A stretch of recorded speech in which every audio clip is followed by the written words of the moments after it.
अस्सलाम वालेकुम दोस्तों मेरा नाम माजिद है। दोस्तों अगर आप इंस्टाग्राम पर रील्स देखते हो तो आपने ये चीज़ लाजमी नोट की होगी कि अक्सर औकात ऐसी वीडियोस ऐसी रील्स सामने आ जाती हैं जिन्हें आप देखना पसंद नहीं करते।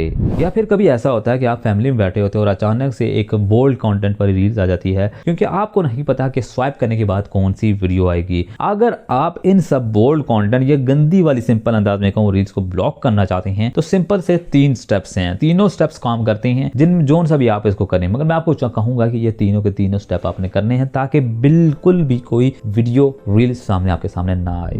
सबसे पहले आपने उन सब अकाउंट्स को अनफॉलो कर लेना है जो इस तरह का कंटेंट अपलोड करते हैं, क्योंकि उसी बेसिस पे आपको सजेशन होती हैं वीडियोस। सेकंड स्टेप आपने क्या करना है, प्रोफाइल में जाना है। प्रोफाइल में 3 डॉट्स पे ऊपर क्लिक करना है।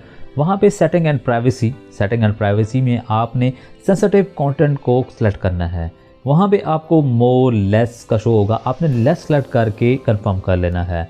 अब आपको ऐसी वैसी कोई भी रील शो नहीं होंगी। अगर फिर भी आपको कोई रील शो होती हैं तो आपने रील्स के ऊपर 3 डॉट्स पे क्लिक करना है और नीचे आपने नॉट इंटरेस्टेड पे कर देना है। जब भी कोई आपको ऐसी रील शो हो तो आपने सेम यही तरीका करना है, 3 डॉट्स पे क्लिक करना है, नॉट इंटरेस्टेड करना है। वक्त के साथ साथ इंस्टाग्राम का एल्गोरिथम आपके लिए चेंज हो जाएगा और आपको सिर्फ और सिर्फ वही रील शो होंगी जो आप देखना पसंद करते हैं। अगर आपको ये छोटी सी वीडियो हेल्पफुल लगी है तो इस वीडियो को लाइक, शेयर और चैनल को सब्सक्राइब करना मत भूलिएगा। मैं आपसे मिलता हूँ किसी और वीडियो में। अपना बहुत सारा ख्याल रखिएगा। खुदा हाफिज़।